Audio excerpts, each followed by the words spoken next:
বন্ধুরা, এই গল্প এক অন্ধকার রাতের, যখন একটি নিরীহ সাহায্যের হাত বাড়ানোর সিদ্ধান্ত একজন সাধারণ মানুষের জীবনকে চিরতরে বদলে দিল। দিল্লির ব্যস্ত রাস্তায় যখন শীতের হালকা কুয়াশা আর হলুদ আলোর মায়ায় ঢাকা পড়ছিল শহর, তখন একজন অটোচালকের জীবনে ঘটে গেল এমন এক ঘটনা, যা শুধু তার জীবনই নয়, মানবতার প্রতি তার বিশ্বাসকেও প্রশ্নের মুখে দাঁড় করিয়ে দিল। এই গল্পে রয়েছে বিশ্বাসঘাতকতা, ভয় আর সত্যের জন্য লড়াইয়ের এক অসাধারণ যাত্রা। শুনুন, কিভাবে একটি রাত একজন মানুষের জীবনকে উলটপালট করে দিল, আর কিভাবে সে তার হারানো সম্মান ফিরে পেল। নেশায় মত্ত মেয়েটি অটো ড্রাইভারকে বলল, ভাড়া ভিতরে পাবে, ঘরে এসো। তারপর যা ঘটল, মানবতা কেঁদে উঠল। বন্ধুরা, সন্ধ্যা প্রায় ৮টার সময় ছিল। দিল্লির রাস্তায় হালকা ঠান্ডা নেমে এসেছিল। হলুদ স্ট্রিট লাইটের আলোয় ট্রাফিক ধীরে ধীরে কমে আসছিল। একটা পুরানো অটো লালবাতি পেরিয়ে মূল রাস্তার দিকে এগিয়ে যাচ্ছিল। সেটা চালাচ্ছিল আব্দুল, যে সারাদিনের ক্লান্তির পর এখন বাড়ি ফিরছিল। পকেটে দিনভরের উপার্জন নিয়ে সে শুধু ভাবছিল যে এখন একটু বিশ্রাম পাওয়া যাবে। এমন সময় যখন সে জামিয়া চওড়াহার কাছে পৌঁছল, দেখল রাস্তার ধারে একটা মেয়ে দাঁড়িয়ে আছে। দামি পোশাক, উঁচু হিল, খোলা চুল আর মুখটা যেন কোনো ফিল্মি অভিনেত্রীর মতো, কিন্তু হাঁটা চলায় টলমল ভাব। স্পষ্ট ছিল সে নেশায় মত্ত। মেয়েটি হাত তুলে বলল, ভাইয়া, অটো প্লিজ। আব্দুল তৎক্ষণাৎ ব্রেক কষল। অটো তার কাছে থামল। মেয়েটি টলতে টলতে বলল, Noor valley society, block C, flat number ২০৫। কণ্ঠে মদের গন্ধ আর ভাঙা ভাব দুটোই ছিল। আব্দুল কিছু না বলে অটো ছেড়ে দিল। রিয়ারভিউ মিরারে সে মেয়েটির দিকে তাকাল। সে সিটে মাথা ঠেকিয়ে চোখ বন্ধ করে ফেলেছিল। চুল মুখের উপর ছড়িয়ে পড়েছিল, ঠোঁটে অর্ধেক হাসি। আব্দুল মনে মনে ভাবল, কখনো কখনো ধনী হওয়াও নেশার চেয়ে বেশি বিপজ্জনক, মানুষকে চরিত্র থেকে নামিয়ে দেয়। প্রায় ১০ মিনিট পর অটো নূর ভ্যালি সোসাইটির গেটে পৌঁছাল। উঁচু দেয়াল, গার্ডের কেবিন আর ভিতরে যাওয়া রাস্তা, দুপাশে গাছের সারি। আব্দুল বলল, ম্যাডাম, আপনার জায়গা এসে গেছে। মেয়েটি নামার চেষ্টা করল, কিন্তু মাথা ঝিমঝিম করে ঝাঁকাল। সে কিছু বলল না, শুধু তার চোখে একটা শূন্যতা ছিল। আব্দুল অটো পার্ক করে মানবতার খাতিরে তার হাত ধরে লিফট পর্যন্ত পৌঁছে দিল। লিফটের আয়নায় দুজনের মুখ দেখা যাচ্ছিল, একজন গরিব অটোওয়ালা আর একজন ধনী কিন্তু ভাঙা মেয়ে। সেই মুহূর্তে আব্দুল নিজের মনে বলল, কারো অবস্থা দেখে হেসো না, কে জানে সে কি পরিস্থিতির মধ্য দিয়ে গেছে। লিফট থেকে বেরিয়ে তারা ফ্ল্যাট নম্বর ২০৫-এর সামনে পৌঁছাল। মেয়েটি ব্যাগ থেকে চাবি বের করে দরজা খুলল। আব্দুল বলল, ম্যাডাম, ভাড়া দিয়ে দিন, আমাকে যেতে হবে। সে হেসে বলল, ভিতরে এসো, দেব। আব্দুল ইতস্তত করল, বলল, না, এখানেই ঠিক আছে। কিন্তু মেয়েটি তার হাত ধরে টানল। শুধু ২ মিনিট। আব্দুল কিছুক্ষণ ভাবল, কোথাও বিপদ হয়ে না যায়, কিন্তু তার অবস্থা দেখে চুপচাপ পা ভিতরে রাখল। দরজার ভিতরে ঢুকতেই সে থমকে গেল। দামি ফার্নিচার, বড় বড় আলো। আব্দুল বলল, ম্যাডাম, তাড়াতাড়ি করুন, আমাকে যেতে হবে। সে হেসে উঠল, এত তাড়া কিসের, একটু রিল্যাক্স করো। সে বার কাউন্টারে গিয়ে একটা গ্লাসে মদ ভরল আর আব্দুলের দিকে এগিয়ে দিল। আব্দুল হাত পিছনে টেনে বলল, না ম্যাডাম, আমি খাই না। কিন্তু মেয়েটি জোর করে বলল, একটু মজা করো।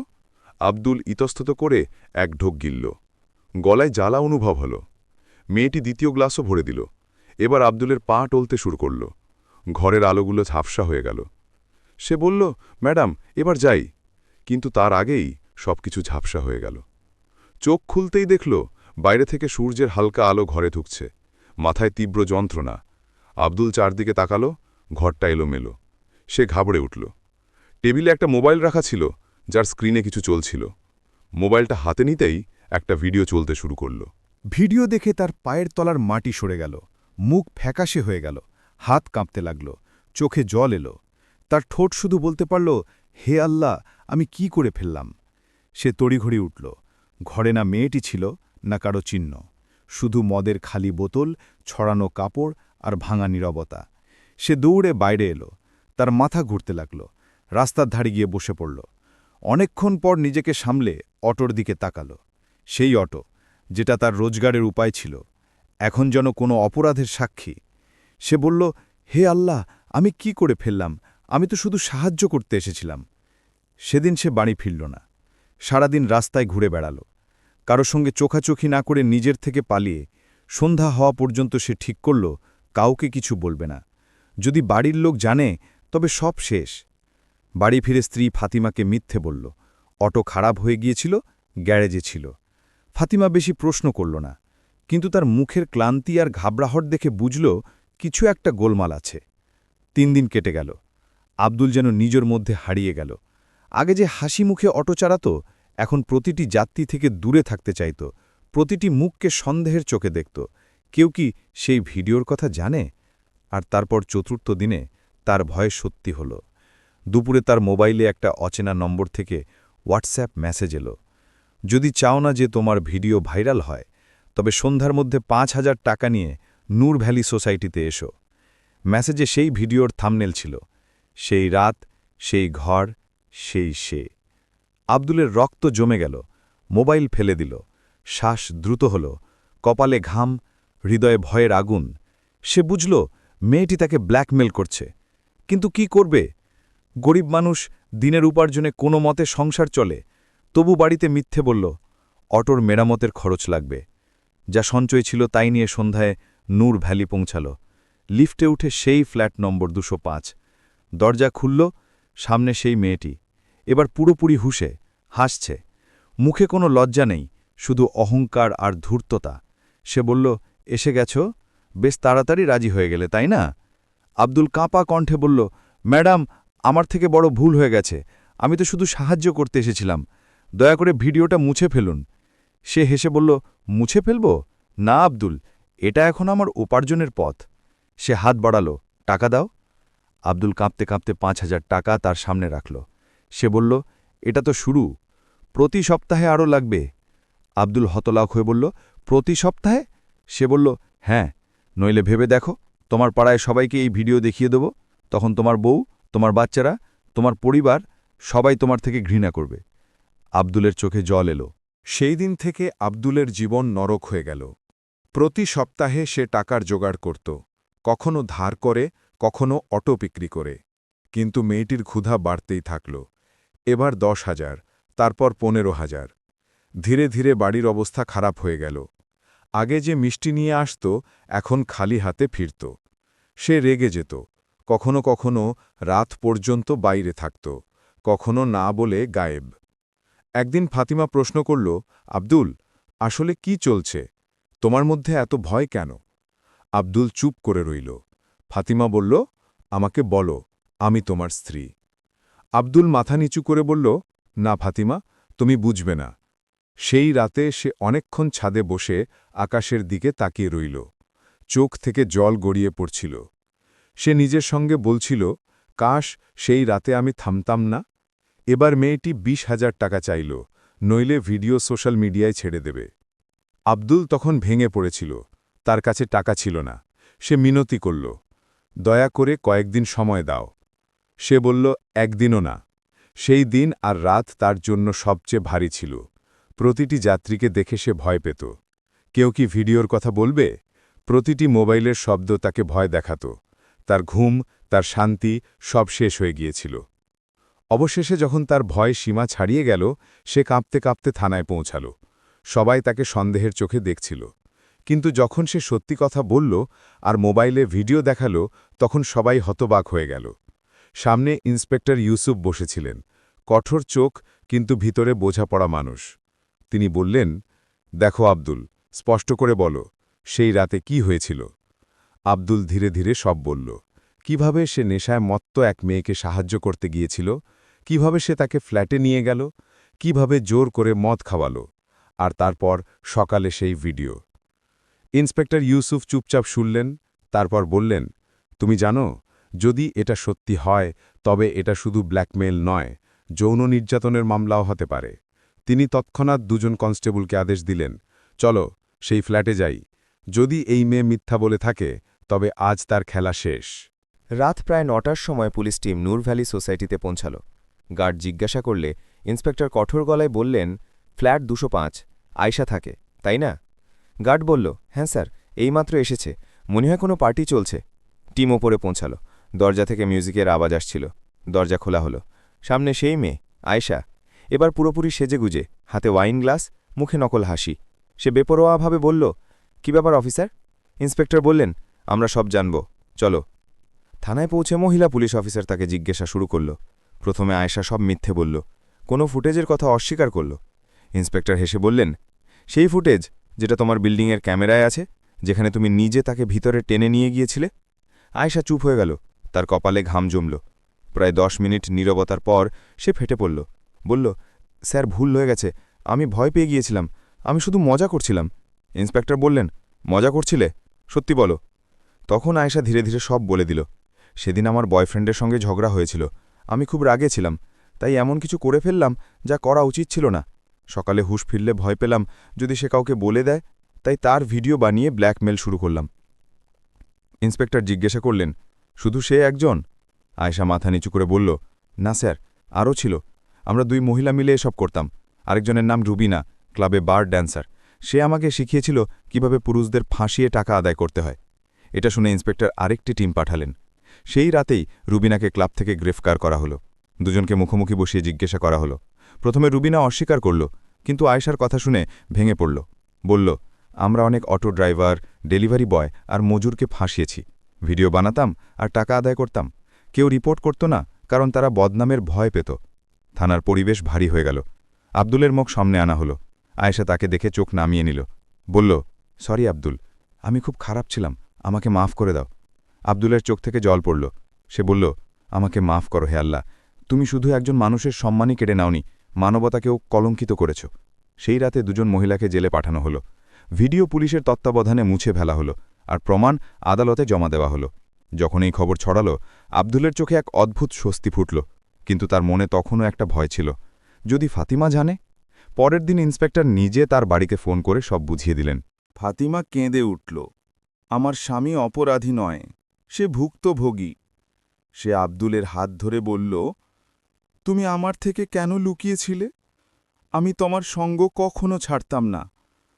আব্দুল ফেঁটে পড়ল, ভয় পেয়ে গিয়েছিলাম, সমাজের, লোকের চোখের, এমনকি বাড়ির লোকেরও। ফাতিমা তার চোখের জল মুছে বলল, যে মন্দ সহ্য করে সে দোষী নয়, সে শিক্ষা হয়। সেই দিন থেকে আব্দুল শপথ নিল, এখন আর কাউকে না ভেবে, না বুঝে সাহায্য করবে না, কিন্তু যদি করে তবে সাবধানে করবে। আর সবচেয়ে গুরুত্বপূর্ণ, এখন কোনো ভয়কে তার সত্যের থেকে বড় হতে দেবে না। পরের দিন যখন পুলিশ 2 মহিলাকে আদালতে পেশ করল, জজ স্পষ্ট বললেন, সম্মানের হত্যাও একটা অপরাধ, আর এটা সবচেয়ে বড় পাপ। 2জনকে দীর্ঘ সাজা দেওয়া হলো। থানা থেকে বেরোতে ইন্সপেক্টর ইউসুফ আব্দুলের কাঁধে হাত রেখে বললেন, তুমি সাহস দেখিয়েছ, তাই আরও অনেক নির্দোষ বেঁচে যাবে। আব্দুল মাথা নিচু করে বলল, ধন্যবাদ স্যার, এখন জীবন আবার শুরু করতে হবে। কয়েকদিন কেটে গেল। আয়েশা রুবিনা জেলে চলে গেছে। মামলা শেষ হয়ে গিয়েছিল, কিন্তু আব্দুলের জীবন তখনও সেই ধাক্কা থেকে সেরে ওঠেনি। প্রতি রাতে যখন সে চোখ বন্ধ করত, সেই রাত মনে পড়ত, সেই নেশায় মত্ত মুখ, সেই ঘর, আর সেই মুহূর্ত যেটা তার জীবন বদলে দিয়েছিল। সে বাড়ি ফিরলেও আগের মতো হাসত না। ফাতিমা তার প্রতিটি নীরবতা বুঝত। সে জানত ক্ষত শরীরে নয়, আত্মায় লেগেছিল। এক সন্ধ্যায় যখন সূর্য ডুবছিল, ফাতেমা তার কাছে এসে বলল, শোনো আব্দুল, কতদিন এভাবে থাকবে? ভুল তোমার ছিল না, যা হয়ে গেছে তাকে মনে করে নিজেকে শাস্তি দিও না। আব্দুল ধীরে বলল, ফাতেমা, তুমি বুঝবে না, সেই রাতে শুধু আমার শরীর নয়, আমার ভরসাও ভেঙে গেছে। আমি লোকের চোখে ভয় পাই, প্রতীকী মহিলাকে দেখে ভয় হয় কোথাও আবার ফাঁসিয়ে না দেয়। ফাতেমা তার হাত ধরল, বলল, ভয় পেও না, শিক্ষা নাও। এখন তুমি জানো, জীবনে প্রতিটি ঝকঝকে জিনিস সত্যি নয়, কিছু মুখ হাসলেও বিষ দেয়। আব্দুলের চোখে জল এলো। সে বলল, যদি সেদিন তুমি আমার পাশে না থাকতে, তবে হয়তো আমি বেঁচে থাকতাম না। ফাতেমা হাসল, আমি তোমার স্ত্রী, তোমার সঙ্গী, তোমার অর্ধেক। তোমার ভুল এটা ছিল না যে তুমি কারো সাহায্য করেছিলে, ভুল ছিল যে তুমি সত্যি লুকিয়েছিলে। আব্দুল মাথা নিচু করল, বলল, হ্যাঁ, আমার বলা উচিত ছিল, ভয় আমাকে কাপুরুষ বানিয়েছিল। সেই রাতে তারা অনেকক্ষণ কথা বলল। ধীরে ধীরে সেই ভয়ে, যেটা আব্দুলের মনে বাসা বেঁধেছিল, গলতে শুরু করল। ফাতিমা বলল, এবার আবার সেই অটো চালাও, সেই রাস্তাগুলো দেখো, সেই লোকজনের সঙ্গে মেশো। ভয়কে হারানোর একটাই উপায়, তার মুখোমুখি হওয়া। পরের দিন আব্দুল তার অটো পরিষ্কার করল, নতুন গদি লাগালো আর রাস্তায় বেরিয়ে পড়ল। প্রথমে প্রতিটি যাত্রীকে দেখে ঘাবড়ে যেত, কিন্তু ধীরে ধীরে তার চোখে আত্মবিশ্বাস ফিরল। লোকজন তাকে চিনতে শুরু করল। আরে আব্দুল ভাই, কোথায় ছিলে এতদিন? সে শুধু হাসত। একটু সময় ভুল মানুষের মধ্যে আটকে গিয়েছিল। কয়েক সপ্তাহ পর, যখন সবকিছু কিছুটা স্বাভাবিক হল, একদিন তাকে সেই জায়গা আবার দেখা গেল, সেই নূর ভ্যালি সোসাইটি, যেখানে তার জীবন বদলে গিয়েছিল। অটো চালাতে চালাতে সে সেই বিল্ডিংয়ের দিকে তাকালো আর ধীরে বলল, এখন আর ভয় লাগে না, শুধু দোয়া বেড়ায়, যেন আর কেউ এই জালে না পড়ে। তার মুখে একটা শান্তি ছিল। ফতিমাও বাড়ি সামলে নিয়েছিল, বাচ্চা স্কুলে যেতে শুরু করেছিল, আর জীবন ধীরে ধীরে ট্র্যাকে ফিরছিল। কিছুদিন পর ইন্সপেক্টর বললেন, তোমার মামলা অনেকের সাহস জগিয়েছে, এখন অনেক গরিব মানুষ এসে তাদের অভিযোগ জানাচ্ছে। আব্দুল বিনয়ের সঙ্গে বলল, স্যার, যদি আমি ভয় পেতাম তবে এসব কখনো প্রকাশ পেত না। ধন্যবাদ যে আপনি আমাকে অপরাধী ভাবেননি। ইন্সপেক্টর হেসে বললেন, কখনো কারো গরিবী তার দুর্বলতা ভেব না, অনেক সময় যারা সাধারণ মনে হয় তারাই সবচেয়ে শক্তিশালী হয়। আব্দুল বলল, শুধু এই দোয়া দিন যেন আমি আর কখনো কোনো মিথ্যেকে সত্যি ভেবে জীবন নষ্ট না করি। সেই মুহূর্তটা তার কাছে মুক্তির মতো ছিল। প্রথমবার সে অনুভব করল জীবন ফিরে এসেছে, সত্যি, সম্মান আর প্রিয়জনের সঙ্গে। রাতে বাড়ি ফিরলে ফাতিমা দরজায় দাঁড়িয়েছিল, হাতে চায়ের কাপ, মুখে সেই হাসি। আব্দুল বলল, ক্লান্ত না, আজ যেন শান্তি পেয়েছি।